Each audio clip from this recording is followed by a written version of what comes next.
Así que un abrazo virtual a todos, queridos amigos. Y acá Andrea va a hacer la presentación breve, va a ser un currículum cortito, porque si damos el currículum entero de Ángel, se termina la reunión sin haber podido escucharlo a él. Andrea, por favor. Gracias, Luis. Sí, una pequeña presentación, muy pequeña de Ángel. Muchos de ustedes lo conocen. El doctor Ángel Sánchez Hernández es académico, correspondiente de la Real Academia de Doctores de España y de la Real Academia de Jurisprudencia y Ciencias Sociales de la Universidad de La Rioja, España, y además es, muy importante, secretario de UMAU. Ángel va a disertar durante un tiempo que él considere necesario, consideramos que 30 minutos aproximadamente va a llevar su disertación, sobre las novedades del derecho agrario en España en tiempos de COVID-19. Le vamos a pedir a cada uno de ustedes que si quieren ir realizando alguna pregunta para cuando Ángel termine la disertación la puedan hacer por el chat, escrito, y si no, de lo contrario, vamos a abrir también después para que conversemos, en la medida de que esto lo permite, un tiempo después que Ángel termine su disertación, hasta las 5 de la tarde, que es el horario tope que vamos a tener de la charla. Así que si quieren ir haciendo las preguntas para no olvidarse, y si no, las anotan ustedes y cuando termina Ángel con su disertación vamos a abrir el debate. Ángel, todo tuyo. Adelante. Muchas gracias, Andrea, por tu amable presentación. Buenas tardes a todos, queridos amigos y compañeros. En primer lugar, agradecer al doctor Luis Faciano, presidente del Instituto de Derecho Agrario del Colegio de Abogados de Rosario, la oportunidad que me ofrece de impartir esta conferencia en esta época de emergencia sanitaria motivada por el COVID-19. Me van a permitir todos también que salude al profesor Leonardo Pastorino, mi querido amigo, presidente de la Unión Mundial de Agraristas Universitarios, y al resto les saludo también, queridos todos amigos y compañeros. Pasamos por un tiempo en que estamos inmersos en un pozo de dudas y de temores que nos hace vivir verdaderamente asustados. Espero y deseo que pronto pase esta pesadilla, puesto que, como escribió Miguel de Cervantes en El Quijote, no es posible que el mal ni el bien sean durables. Y de aquí se sigue que, habiendo durado mucho el mal, el bien esté ya cerca. Esperemos que así sea, y con este deseo de paz y de bien para todos, comienzo esta disertación que está estructurada en 3 apartados. En primer lugar, haré referencia a una serie de medidas que se han adoptado en el sector agrario español como consecuencia de esta pandemia, y también, en particular, les referiré las medidas extraordinarias para el sector vitivinícola. Precisamente antes de iniciar la grabación, estábamos comentando la importancia de este sector en España, en nuestra economía y también particularmente en la de esta región como es La Rioja.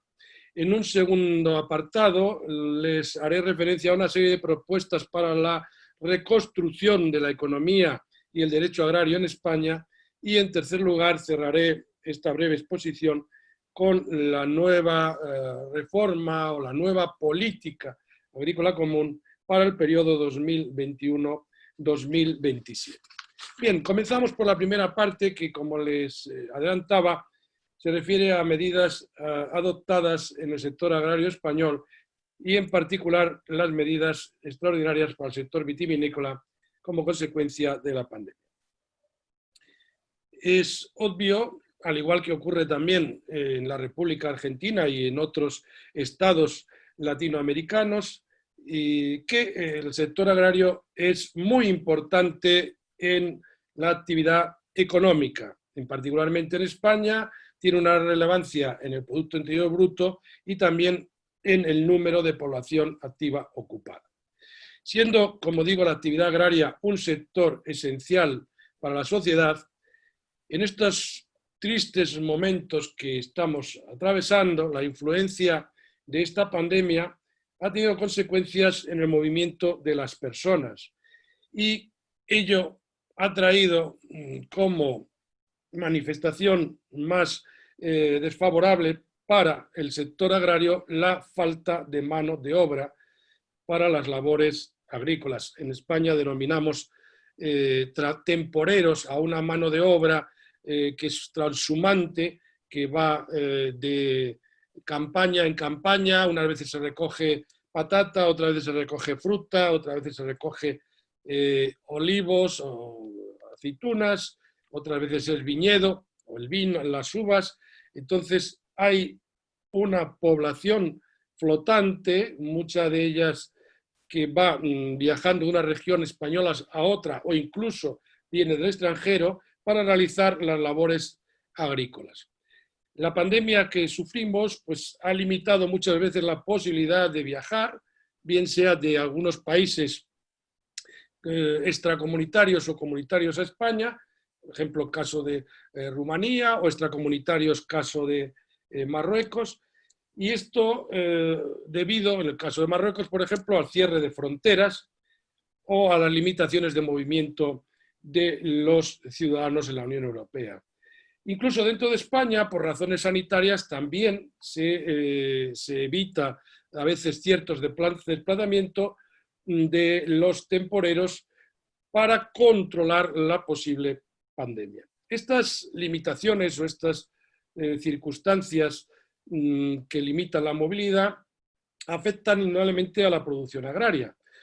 Es necesario dar respuesta a esta limitación de mano de obra, de número de temporeros dispuestos a trabajar en las campañas agrícolas, y para esto se aprobaron dos reales decretos, el Real Decreto Ley 13/2020 y el Real Decreto Ley 19/2020, que establecen medidas urgentes en materia de empleo agrario y pretenden hacer frente con suficiente mano de obra a las campañas agrícolas que están pendientes de realizar.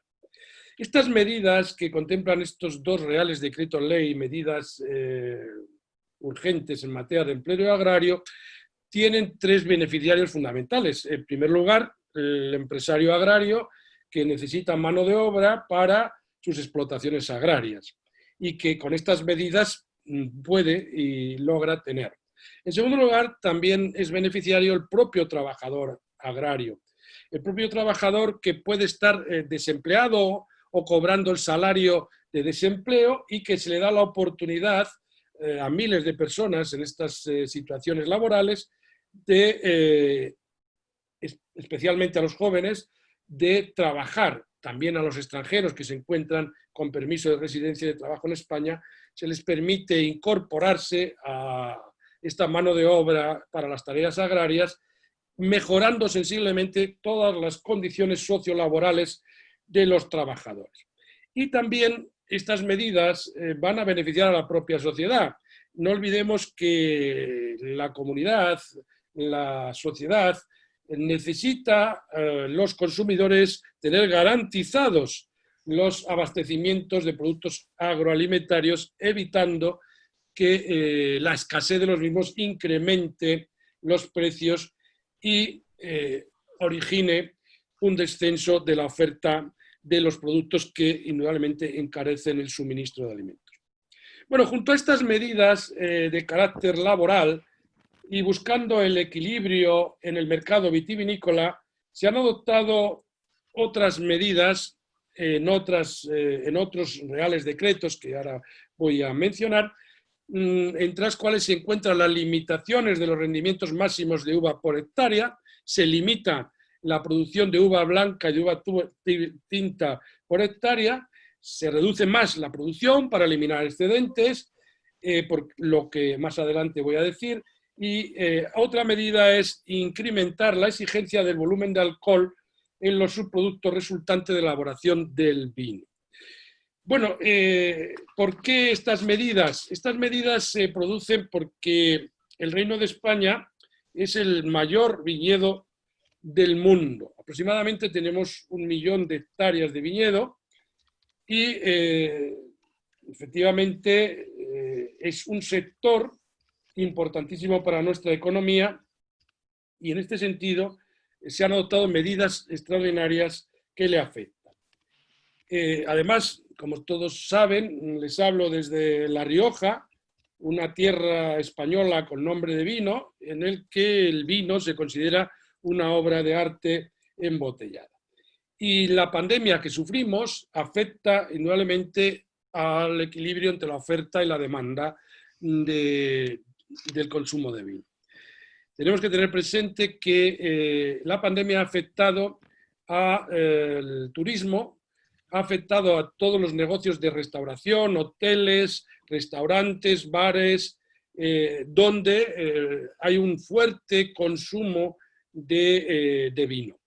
Han estado tiempo muchos de estos establecimientos cerrados y en estos momentos, aunque muchos están abiertos, la asistencia de comensales, de clientes a estos establecimientos se ha reducido muchísimo.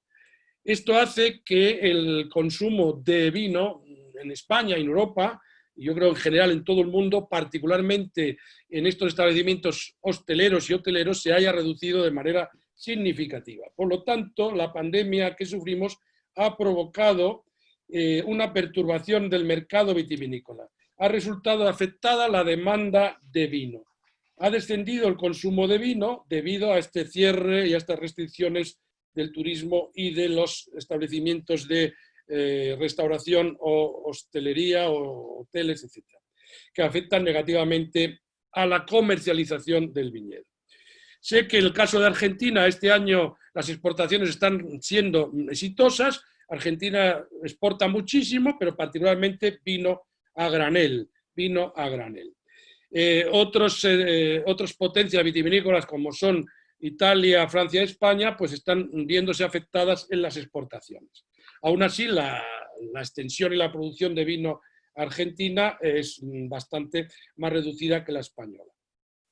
Bien, atendiendo a estas circunstancias, la Unión Europea, a través del Reglamento Delegado 592 de 2020, de 30 de abril, autorizó a los gobiernos de los Estados miembros y particularmente al gobierno español para aprobar un Real Decreto 557/2020 de 9 de junio por el que se adoptan medidas extraordinarias en el sector del vino. Las medidas que contempla este Real Decreto se refieren fundamentalmente a las siguientes ayudas. En primer lugar, ayudas para la destilación de crisis para la campaña 2019-2020. ¿Esto qué significa? Que va a haber unas ayudas para que los bodegueros y las destilerías puedan sufragar los costes de suministrar la destilación de vino de mesa, solo de vino de mesa o a granel. Es decir, se va a destilar el vino y el alcohol obtenido en la destilación se va a destinar a usos industriales, a lubricación, desinfectantes, productos de farmacia y usos energéticos, pero nunca para uso de boca. España va a destilar aproximadamente, se calcula, unos 2 millones de hectolitros de vino en esta campaña porque no van a tener salida el vino a granel, no va a tener salida al mercado. Las bodegas ahora mismo están comenzando ya las vendimias en muchas partes de España y muchas bodegas tienen llenos sus depósitos, o sus barricas, o sus cubas, o los botelleros están llenos por el descenso de la comercialización. Entonces, el vino a granel va a tener en parte una salida que va a ser la destilación. El segundo tipo de ayudas que plantea el Real Decreto son ayudas al almacenamiento del vino.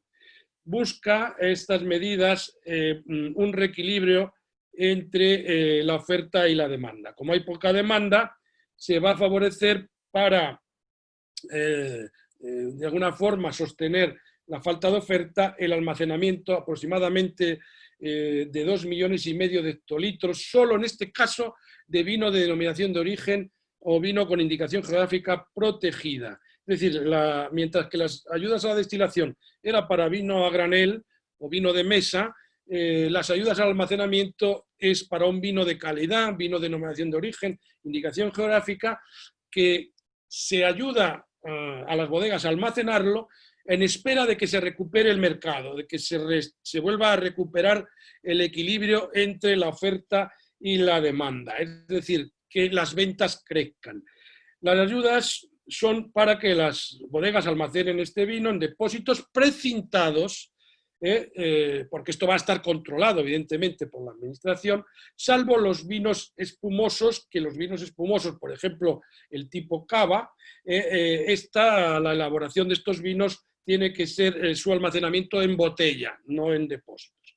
Y en tercer lugar, el tercer tipo de ayuda al sector vitivinícola es la referida a ayudas para la cosecha en verde. Cosecha en verde se refiere a que los vinos con denominación de origen van a ser eliminados voluntariamente a cambio de ayudas cuando los racimos de uvas aún no están maduros. A cambio de eliminar esos racimos verdes que se dejan caer al suelo, evidentemente por la gravedad, y allí se quedan, pues a cambio se reciben ayudas los viticultores. En este caso, los viticultores que acepten la ayuda, porque los viticultores piensan que corren el riesgo de que van a vendimiar y luego no se les va a pagar por la uva unos precios razonables o justos. Bien, la segunda parte de la exposición se refiere a propuestas para la reestructuración de la economía y el derecho agrario en España. En el Congreso de los Diputados español están estudiando una serie de propuestas referidas al sector agrario y muy brevemente repasaré aquellas que considero más destacadas. En primer lugar, se está estudiando profundizar más en la modernización de los regadíos. En España hay aproximadamente unos 4 millones de hectáreas de regadío. En España es muy importante el regadío para la producción agroalimentaria. De hecho, la actividad agropecuaria sigue siendo la mayor usuaria del agua en España. Quien más consume agua en España es la actividad agraria. En segundo lugar, otra propuesta que se está tratando de llevar a la práctica con medidas por parte del Congreso de los Diputados es el apoyo a la incorporación de jóvenes al campo. Hay un envejecimiento clarísimo de la población rural y la edad media ahora mismo en España de los titulares de explotaciones agrarias está o sobrepasa ya los 55 años. Es decir, dentro de una década muchos titulares de explotaciones agrarias pueden abandonar las mismas y hay que procurar que los jóvenes se vayan incorporando y asegurando el relevo generacional. En tercer lugar, se considera muy importante incorporar debidamente la tecnología, la digitalización y la banda ancha en el mundo rural. En cuarto lugar, se trata de potenciar las energías renovables y valorizar o darle valor o poner en valor la contribución del sector agrario a la descarbonización o sumidero de CO2. Es decir, el papel que toda la actividad agraria desempeña en la eliminación del efecto de los gases efecto invernadero. En quinto lugar, se busca un reequilibrio de la cadena agroalimentaria frente al abuso de la posición dominante de las grandes cadenas de distribución. A los productores agrarios hay que pagarles precios justos. A la producción agraria hay que reconocerle su valor. Ya tenemos una ley en España de cadena agroalimentaria, pero está resultando insuficiente. Hay una directiva reciente de la Unión Europea para buscar ese equilibrio en la cadena agroalimentaria y hay que seguir trabajando en este sentido de reequilibrio en la cadena agroalimentaria, reconociendo poniendo el verdadero valor que tiene la producción agraria y el trabajo de los titulares de las explotaciones agrarias. En los últimos, para ver un ejemplo, en los últimos 25 años, por lo menos en España, el precio del trigo, de la cebada, del maíz, ha subido mínimamente, muy poquito. En cambio, han sido muy grandes las subidas de los costes de producción en medio de las especulaciones de las grandes corporaciones de los mercados internacionales. Si no se reconoce el valor de la producción agraria, pagando precios apropiados a los agricultores, ganaderos, silvicultores, muchas explotaciones agropecuarias, en particular de la Unión Europea, van a desaparecer. Y esto va a suponer para la Unión Europea un incremento de las importaciones, un incremento de los precios de los alimentos para los consumidores y además el abandono del agro, de la actividad agraria en muchos países de la Unión Europea va a tener consecuencias negativas para el medio ambiente. Bien, en tercer lugar, la tercera parte a la cual quiero hacer referencia es la de la reforma de la política agrícola común para el periodo 2021-2027.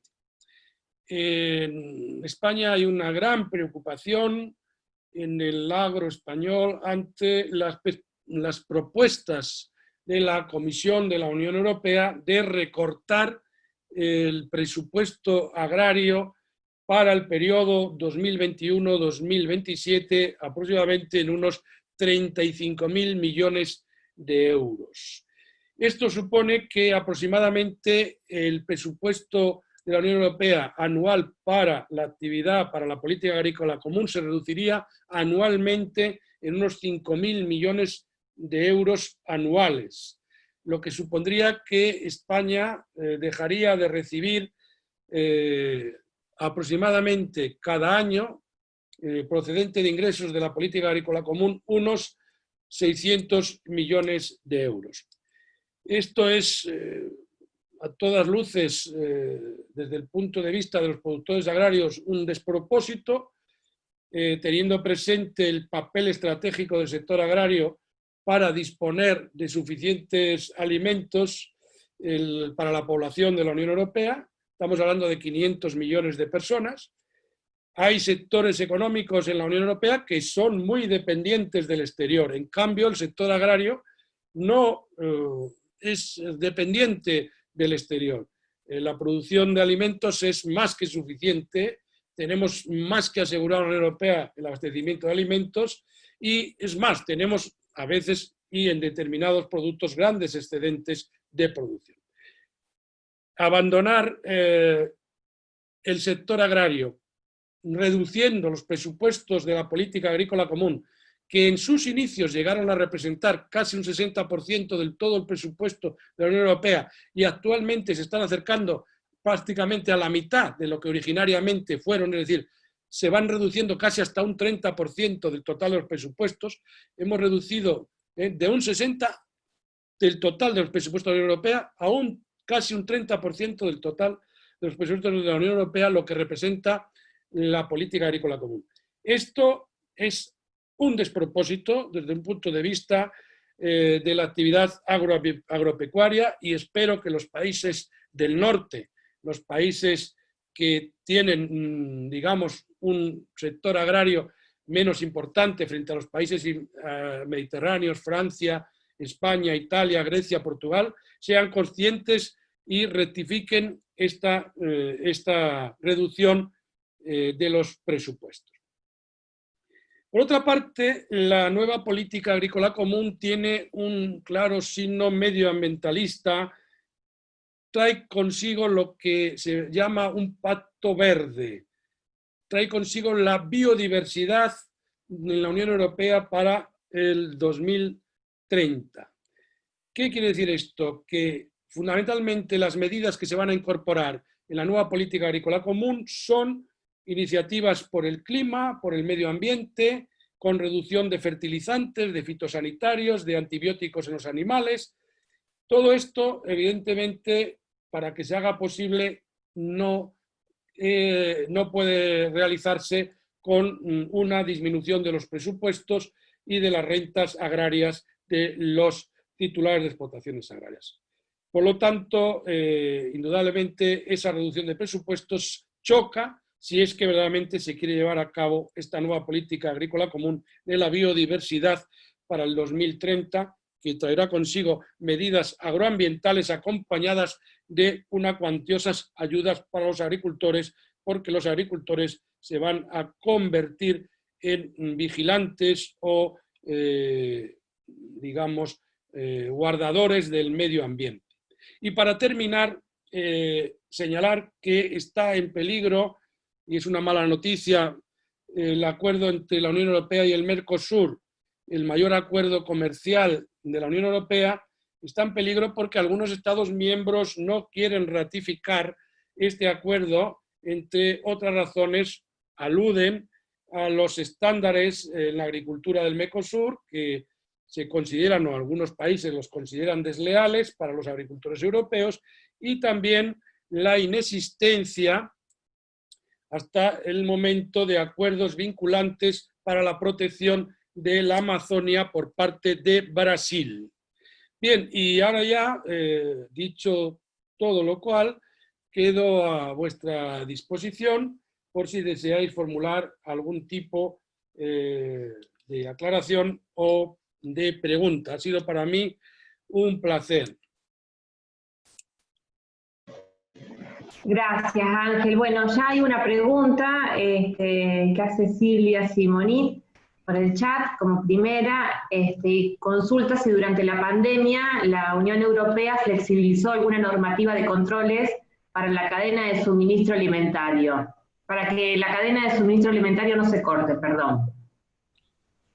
Bueno, la Unión Europea no ha flexibilizado, creo, ninguna de las medidas de control, particularmente de seguridad agroalimentaria. No sé si la pregunta se refiere a esto o tiene otra vertiente.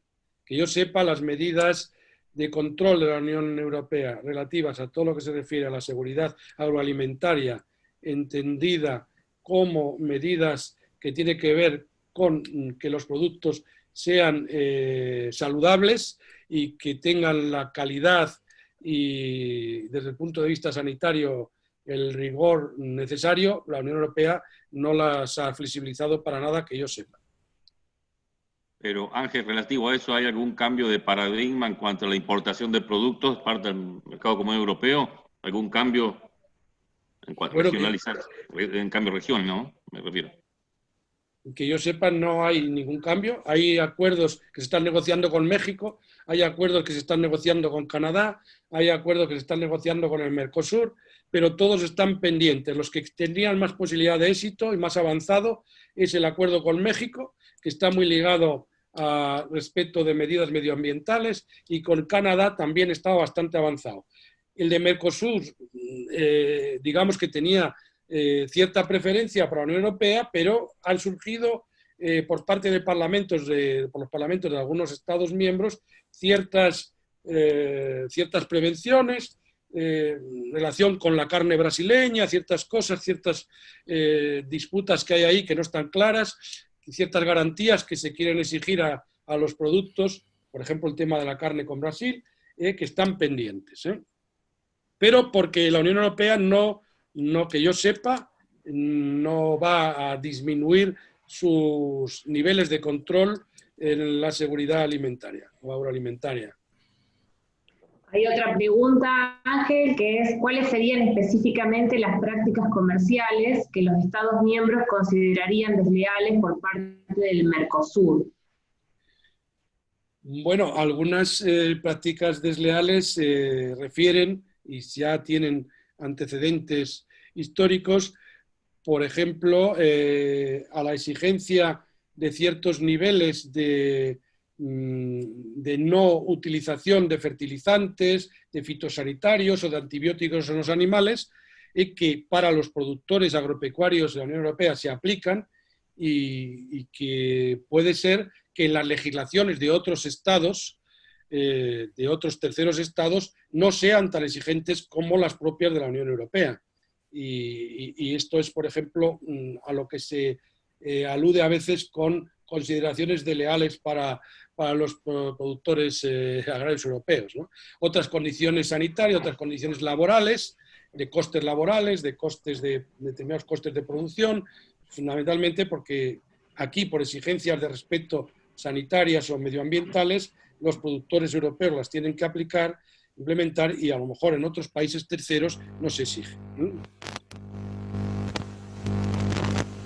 Gracias, Ángel. Gracias a vosotros. La doctora Candela Powell pregunta si los reales decretos que disponen la reducción de la producción con la finalidad de evitar excedentes prevén compensaciones económicas para esos productores a los que se le impone la reducción de producción. No, no hay compensación para la reducción de producción. De hecho, ya en las regiones españolas que cuentan con producción vitivinícola con denominación de origen, los consejos reguladores de esas denominaciones de origen, con arreglo a la normativa europea que regula este sector vitivinícola y con arreglo a la ley española de la viña y el vino, esos consejos reguladores tienen normativa propia que están incluidas en las condiciones generales para que la Unión Europea, los clausulados de las condiciones que requiere la Unión Europea para registrar esos productos como denominación de origen, y esas cláusulas que elaboran los distintos consejos reguladores de producción, por ejemplo, vitivinícola, muchos de ellos ya establecen mucho más estrictamente que la normativa de la Unión Europea o la normativa nacional en sus reglamentos límites a la producción. Por ejemplo, en La Rioja, el Consejo Regulador de Denominación de Origen Calificada Rioja tiene establecido un límite de producción que son para uva blanca unos 9.000 kilos por hectárea, para uva tinta 6.000 kilos por hectárea. Sin embargo, con carácter general, el reglamento al que yo he aludido de medidas para el sector vitivinícola, para todos aquellos viñedos que no estén en zonas de producción reguladas como denominaciones de origen, el límite de producción para la uva tinta es de 18.000 kilos por hectárea y para la blanca de 20.000 kilos por hectárea. Eso en zonas de producción de vino de mesa. En zonas de producción de vinos con denominación de origen, en la propia normativa de ese Consejo Regulador, organismo que controla y gestiona la denominación, exige una producción mucho más limitada de uva tinta y de uva blanca. No sé si la respuesta... Bien, muchas gracias. La doctora Alba de Bianchetti le manda un mensaje diciendo que fue excelente la disertación, como el doctor Leandro Boero también, que lo felicitan por la disertación. Y el doctor Faciano está pidiendo si puede ampliar respecto a los reales decretos para asegurar la mano de obra rural. Bueno, ese real decreto fundamentalmente trata de incorporar como mano de obra de temporeros a personas que se encuentren en desempleo, es decir, están cobrando un sueldo como desempleado y lo que pretende es hacer compatible el recibir ese sueldo de desempleado con el trabajo en el campo. Algo que originariamente no estaba compatibilizado, es decir, o trabajabas en el campo o cobrabas el desempleo. Ahora lo que permite es que una persona que esté cobrando el desempleo pueda trabajar en el campo. ¿Por qué? Porque no hay temporeros. Se pretende que además sea una persona de la localidad o próxima a la localidad, para que no vengan temporeros de otras partes de España o de otros países. Es decir, una medida excepcional que trata de hacer posible el cobro de la ayuda del desempleo con la actividad laboral, es decir, con un contrato laboral. Además, es un contrato por escrito, que hay que garantizarle condiciones laborales a esos temporeros, de alojamiento, condiciones dignas de habitación, higiénicas, tienen que tener sus nóminas, contratos por escrito, nóminas ingresadas bancariamente para comprobar que no hay fraudes, controles de inspección de la seguridad social, controles de inspección de los inspectores de trabajo, etcétera, etcétera, evitando mafias o subcontratas dentro de este mundo de la contratación laboral. Es decir, se trata de garantizar unos derechos sociolaborales y se trata de favorecer que no haya movilidad por razones sanitarias, que no haya desplazamientos de unas zonas de España a otra o del extranjero a España, primero porque a veces hay cierres de fronteras y otras veces porque la movilidad supone un riesgo en situación de pandemia. Y con esas medidas se trata de garantizar sobre todo derechos sociolaborales. Perfecto. Estoy Gracias. estoy resumiendo mucho porque no quiero ser pesado. Sé que la paciencia tiene un límite. Yo quería hacerle una pregunta, si se dio en este tiempo de COVID y sobre todo cuando ha habido limitaciones en la circulación de las personas, si ha habido conflictividad con el transporte de mercaderías provenientes del sector agrario, si los productores vieron afectada su producción o fue tratado con alguna diferenciación el régimen agrario en España. Acá en Argentina, la actividad agropecuaria se consideró desde el comienzo de la pandemia una actividad esencial, por lo cual no se vio restringida directamente, tuvo un privilegio, digamos, en el tratamiento, pero sí, bueno, consecuencia de otras prohibiciones tuvo algunos inconvenientes. Si en España había sucedido algo así, ¿cómo fue tratada la actividad agraria? La actividad agraria fue tratada, y yo creo que como debe ser tratada, como un sector estratégico para la seguridad nacional, y la Unión Europea también así lo consideró. No ha habido ningún tipo de restricción para la comercialización o transporte de productos agroalimentarios, ni dentro de España ni dentro de la Unión Europea. En el caso de terceros países, ahí sí que se establecieron ya, pero las medidas de control rutinario que tiene que haber en fronteras.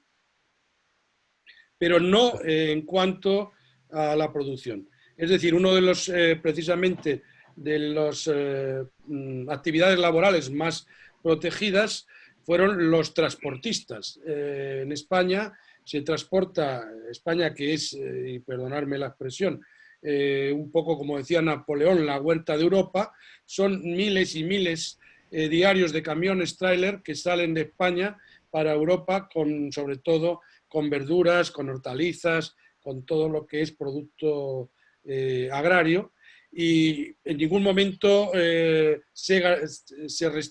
hubo ningún tipo de restricción y se protegió fundamentalmente a estos trabajadores para que no tuvieran ninguna restricción de movimiento, ni dentro de España, ni respecto a otros países de la Unión Europea.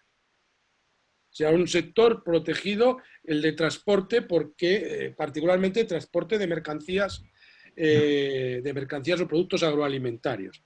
Otros sectores que eran más dependientes del exterior sí que han tenido problemas porque no han podido llegar suministros a las fábricas o a los centros de trabajo. Pero en el caso de la producción agraria no ha habido ningún desabastecimiento ni ninguna medida extraordinaria de control a la libre circulación dentro de España o a la Unión Europea de los productos agroalimentarios.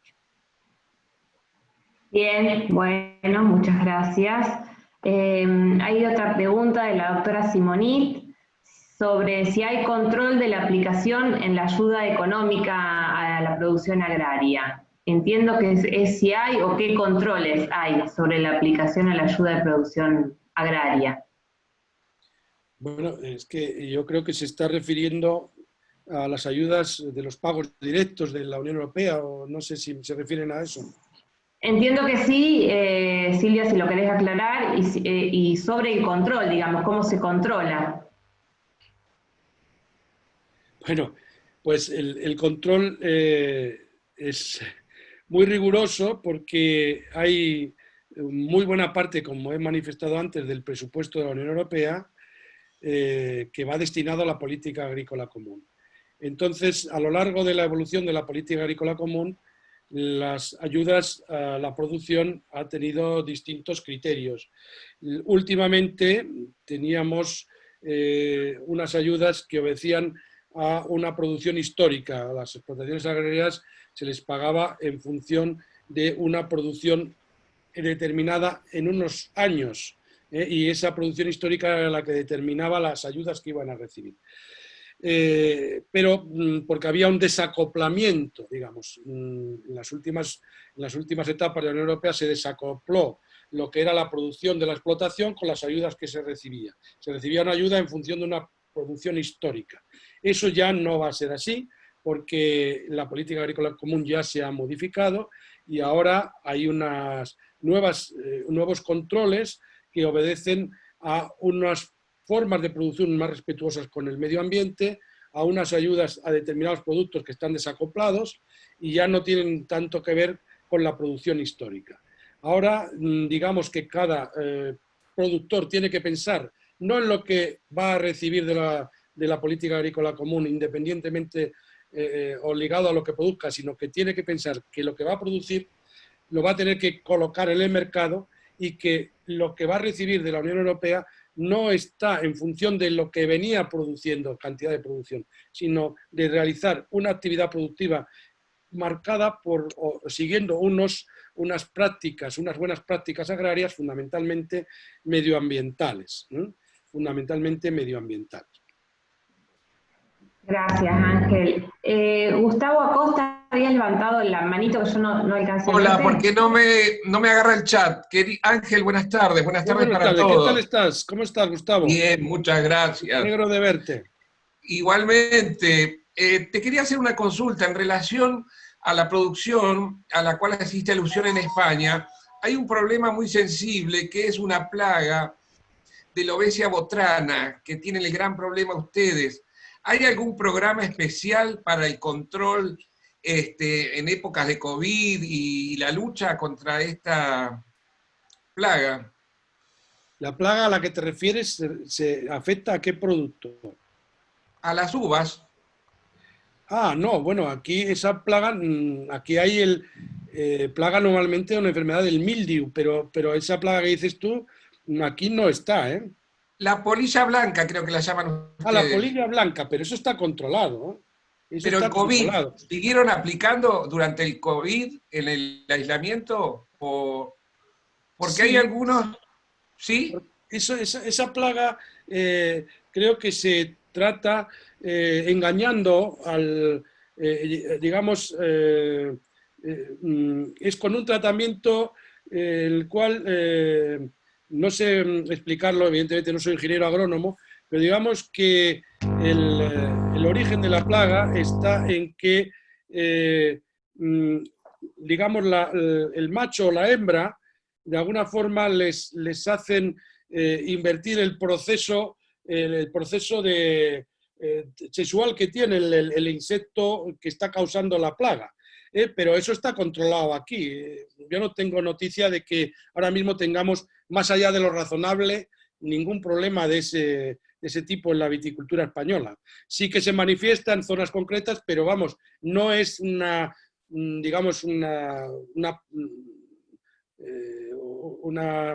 enfermedad o plaga que esté causando estragos en el viñedo, para nada, está totalmente controlado ese tema y no tenemos mayor problema. No sé en Argentina, pero aquí no. Tenés el micrófono apagado, Gustavo. Yo voy cerrando los micrófonos, perdón, pero porque se acoplan y... Tenemos un poco en algunas provincias de producción de vinos, pero sí, los programas se siguieron aplicando y acá se aplican una sustancia que produce confusión sexual. Eso es lo que yo decía. Con las feromonas. Entonces se empiezan a pelear y, bueno, se autodestruyen. Exactamente, pero, correcto. Bueno, gracias por tu respuesta. Gracias. Bien, hay otra consulta que hace la doctora Mirta Masi respecto a cuál es la posición del sector agrario español en relación a las medidas ambientales de la PAC 2021-2030.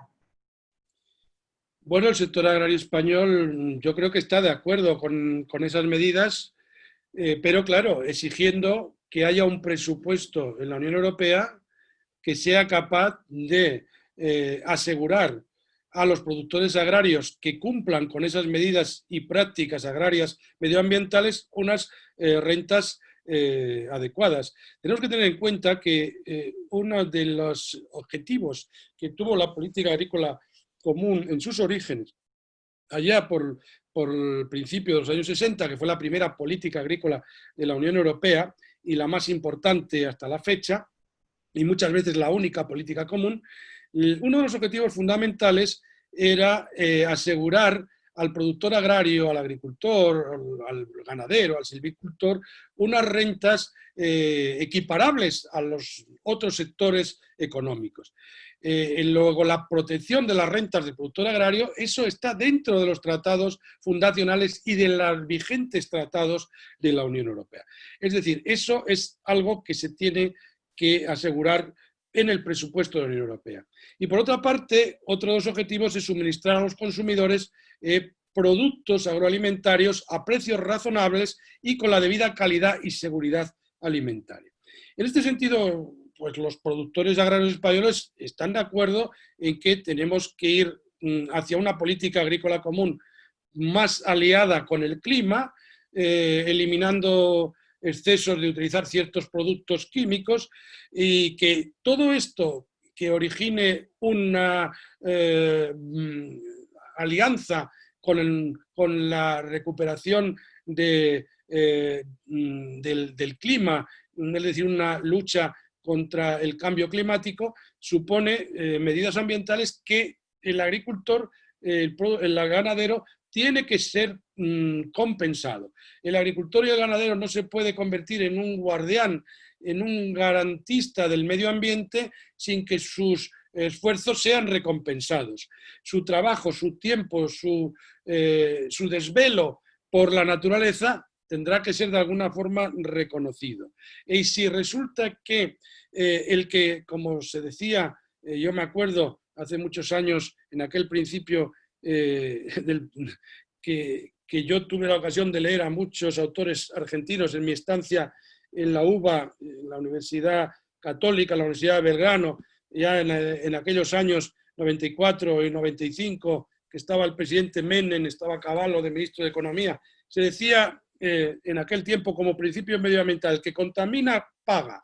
Bueno, pues el que descontamina, pues tiene que recibir. Si el agricultor, si el productor agroalimentario es un aliado de la naturaleza, si resulta que se convierte que absorbe el efecto invernadero, o sea, los gases de efecto invernadero, se convierte en sumidero, pues el que tiene un bosque, el que tiene un monte, las prácticas agrarias medioambientales que no contaminan, que cuidan el suelo, que cuidan el agua, pues todo esto tiene que ser de alguna forma reconocido, puesto en valor, y la política agrícola común tendrá que tener ayudas y tendrá que ayudar a las rentas de los productores agrarios, porque el productor agrario tiene que, además de producir respetando el medio ambiente, siendo un aliado del clima y de la biodiversidad. Y eso cuesta, tiene un coste, y eso tiene que ser recompensado. Luego el agricultor español está de acuerdo, pero que se lo paguen. Bien, muchas gracias. El doctor Juan José Staffieri pregunta qué medidas se toman para atraer a la gente joven en el ámbito rural. La Unión Europea y en concreto España, desde hace ya varios años, tienen medidas de apoyo a los jóvenes agricultores. ¿En qué sentido? En primer lugar, a los jóvenes agricultores se les ayuda dándoles prioridades, por ejemplo, a la hora de adquirir derechos de producción, los llamados derechos de producción. Pondré un ejemplo. Ahora mismo el viñedo, la uva, es un sector intervenido por los poderes públicos de la Unión Europea. Es decir, en España, o en Francia, o en Italia, un agricultor no puede plantar viñedos sin autorización. Se necesita una autorización para poder plantar. Bueno, pues los agricultores jóvenes, que serán considerados aquellos que tienen menos de 40 años, luego ahora los jóvenes cada vez tenemos más años, bueno, pues los que tienen menos de 40 años son considerados jóvenes agricultores, y entonces reciben preferentemente las autorizaciones para plantar viñedo respecto a otros viticultores o a otros productores agrarios. Ese es un ejemplo. Luego tienen ayudas para establecerse como ganaderos, ayudas por cabeza de ganado vacuno, de ganado caprino, de ganado ovino. Tienen ayudas para adquisición de fincas y para solicitar préstamos bancarios préstamos subsidiados o subvencionados, tienen ayudas para la comercialización de sus productos, para introducirlos en la cadena agroalimentaria. Son ayudas que pretenden la regeneración de la población, porque en España hay un gravísimo problema de envejecimiento del mundo rural. El mundo agrario y rural se está quedando despoblado. La densidad de población de muchas partes de España, de una provincia en Aragón que se llama Teruel, de una provincia en Castilla y León que se llama Soria, son a veces densidad de población de personas por kilómetro cuadrado menos que en Siberia. Estamos hablando de poquísimas personas por kilómetro cuadrado. Son terrenos que se llaman en España vacíos o vaciados. ¿Por qué? Porque llevan décadas emigrando la gente joven hacia las ciudades y allí se va quedando gente mayor y sobre todo masculina. Es decir, el mundo rural se ha envejecido y masculinizado. De tal forma que el futuro del mundo rural pasa por incorporar a gente, agricultores jóvenes y sobre todo a la mujer al mundo rural. La mujer es la que asienta a la población al territorio. Si no hay mujeres en el mundo rural, pues no hay posibilidad de que la población se vaya regenerando. Y esto es un grave problema porque, claro, si no hay población, pues se van abandonando las explotaciones agropecuarias, esto repercute en la producción y en el abandono del medio ambiente, de la naturaleza. Es un grave problema el que tenemos en España con el envejecimiento y el vaciamiento del mundo rural. Obedece también a que está relacionado con lo que comentábamos de los precios de los productos agrarios, que aunque hay ayudas de la política agrícola común, comentábamos antes que los costes de producción siguen aumentando y, sin embargo, los precios que se le ofrecen a los agricultores por sus productos están, digamos, a la altura de hace 20, 30 o 40 años. Y eso no puede ser. No sé qué ocurre en Argentina, pero aquí ocurre eso particularmente con el trigo. Si uno aquí va a comprar el pan a la panadería, el pan de hace 30 años ahora se ha aumentado en varios miles %. Y sin embargo, el precio de la tonelada de trigo o del kilo de trigo no ha aumentado apenas un pequeño tanto %. Lo cual significa que no se está pagando ni protegiendo al productor agrario, que son los intermediarios, que son los grandes distribuidores de la cadena agroalimentaria los que se están llevando los beneficios de la producción y el pequeño productor no le está llegando a su sueldo, a sus rentas, el beneficio de sus producciones. Muchas gracias, muy claro, Ángel. Pregunta la doctora Ana Clara Moresco si los inmuebles rurales que se ubican en los lugares periurbanos reciben compensaciones por la no utilización de fitosanitarios y, en su caso, ¿quién asume esos costos? A ver, las zonas periurbanas es suelo rústico. Si estamos hablando de que no es suelo urbano y urbanizable, es suelo rústico. Por lo tanto, tiene el mismo régimen de cultivo que cualquier otra finca o predio rústico. Evidentemente, sí que tiene el mismo régimen de ayudas de desincentivación o incentivar el no uso de esos productos químicos, fertilizantes, fitosanitarios, pero en general de cualquier productor agrario, no hay ninguno en particular para esos casos, porque estamos hablando de suelo rural. No tiene ninguna especificación que el suelo en particular sea periurbano. Desde el punto de vista de la política agrícola común, me refiero.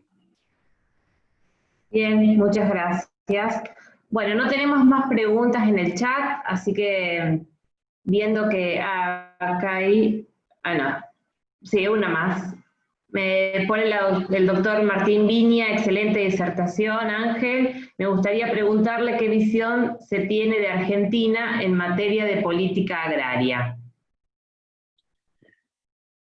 Yo la visión que tengo de Argentina para mí es muy querida, porque siempre y son casi 10 veces las que he estado en Argentina, en la República Argentina. Aquí tenemos en Logroño una calle que se llama República Argentina y en muchas ciudades de España hay una calle que se llama República Argentina.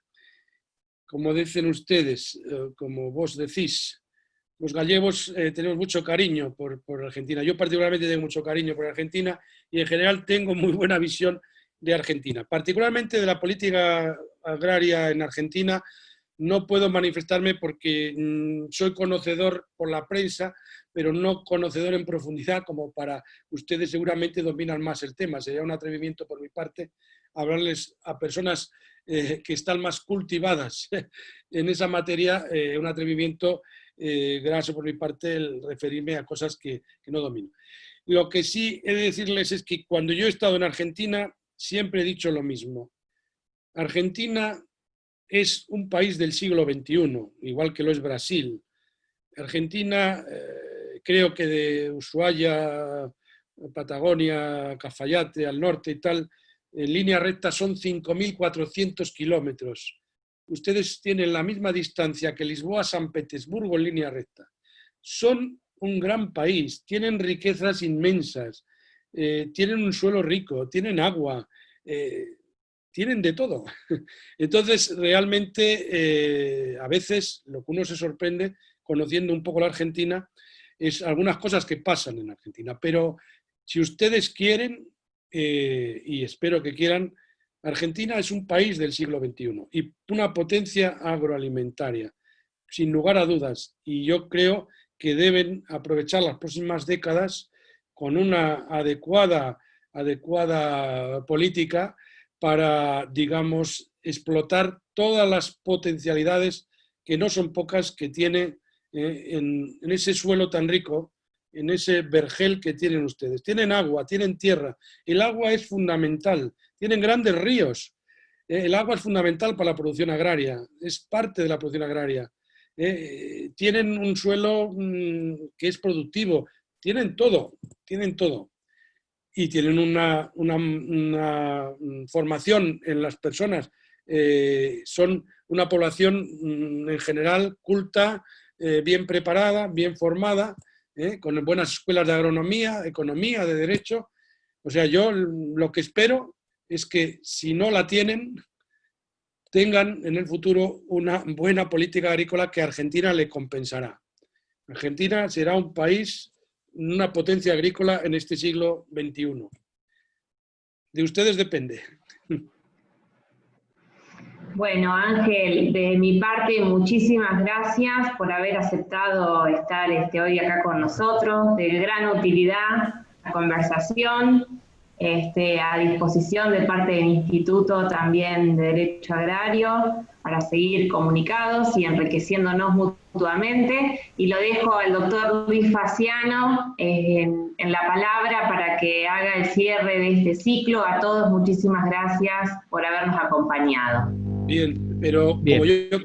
Como yo quiero que el doctor Luis Faciano tenga la última palabra como presidente del instituto, me va a permitir solo unos segundos para decirles que, como decía Baltasar Gracián, lo bueno si breve, dos veces bueno. A mí me parece que las cosas, si son buenas, nunca un discurso largo puede llegar a ser bueno, ni por mucho que se le parezca. O sea que he preferido ser breve porque la paciencia humana tiene sus límites. Muchas gracias. Gracias, Ángel, por tu predisposición, por tu claridad. Creo que todo el mundo ahí, todos los mensajes en el chat hablan de lo mismo. Y gracias por tu amistad. Un abrazo grande desde Argentina. Y a todos los que participaron, los esperamos el 17 de septiembre en la segunda sesión de este ciclo de jornadas con Leonardo Pastorino hablando de seguridad alimentaria y soberanía, y el 1 de octubre, también siempre en este mismo horario, Jorge Fernández Reyes hablando del acuerdo justamente que hoy se refirió también Ángel de Mercosur, Unión Europea. Gracias, Ángel, gracias a todos, un abrazo grande. Un abrazo para todos, queridos amigos y compañeros, en particular para los amigos de la MAO. Un abrazo, gracias. Gracias, saludos para todos, Alba, Luis, Leonardo. Un abrazo para todos. Hasta luego, Alba. Chao, chao, gracias. Cariño de mi esposo. Gracias, hasta luego. Los espero en Un pelota. abrazo de Nicaragua. Alenca, Muy un bien, gusto. muy bien.